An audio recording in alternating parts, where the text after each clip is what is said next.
Hello, welcome. Dr. Sushma Singh this side.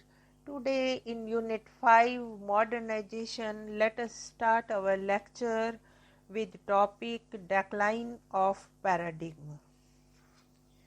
The modernization approach dominated the social science domain in the West and in several parts of the Third World for a decade and developed most between the late 1950s and the mid 1960s. Towards the end of 1960s, however, it began to lose appeal. The gap between the promise and performance of modernization was too wide to escape attention. The absence of results generated mass apathy and anger and left the modernizing elite confused. In the process, the concept of modernization got demystified. It was observed that the paradigm of modernization sought to be transfer technology without affecting necessary institutional changes.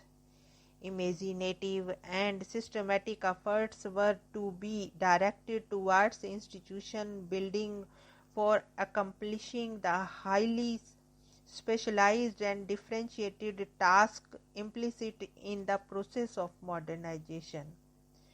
The notion of rationality, which was the cornerstone of modernization paradigm, was itself ambiguous.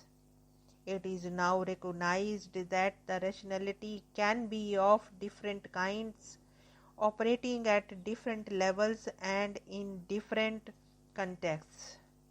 The explanatory power of the paradigm was limited, and the guidelines for action embodied in it were somewhat obscure. It was evasive on the vital issue of the poverty of the masses, especially in the less developed countries. The formulation did not take into account the qualitative changes in the problems that humanity faces. The prospects of modernity and development against the backdrop of the realities of the contemporary world order were not clear. Thus, the global context of modernity remained unexamined.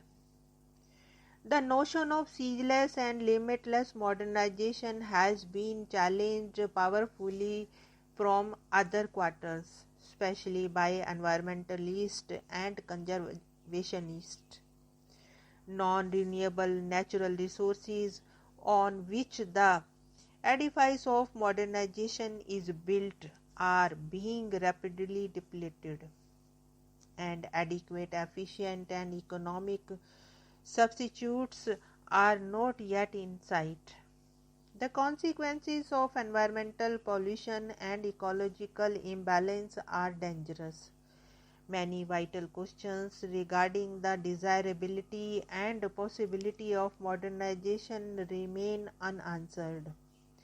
This arrests the search for the meaningful alternatives and inhibits reflection and action aimed at appropriate solution. Now let us discuss the next point, postmodernism.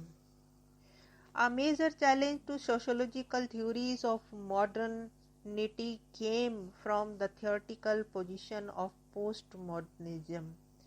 Postmodernism denies any meaningful continuity in history. It is a new historical epoch that is supposed to have succeeded the modern era or modernity. As Habermas stated, postmodernism is akin to the anarchist wish to explore the continuum of history, demolishing theories of modernity in doing so. Giddens distinguishes between the postmodernism and postmodernity. Postmodernism refers to the recent changes in architecture, literature, art, poetry, while the postmodernity refers to the recent institutional changes in the social world. He finds the latter more important but does not believe that the post-modernity theoretically captures the meaning of these social changes.